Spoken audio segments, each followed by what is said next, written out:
Hi, so someone asked me a question if whether investing in Bank, Maya, or cooperatives will give you that 7% return.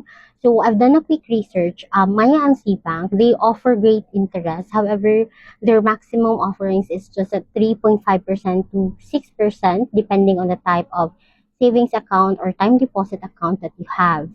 While for the cooperatives naman, it really depends on the financial health of your co-op. So I really cannot tell. So if you really want that 7% return at least, then you should explore other investment options.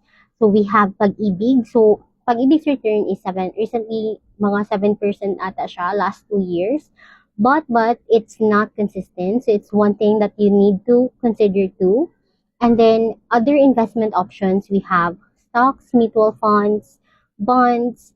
But before you select what type of investment option you have, you should consider your risk tolerance level. So ano ba yung risk tolerance level? I'll explain it in in my next video kasi medyo mahaba-haba na to. But yeah, that's it. Thank you.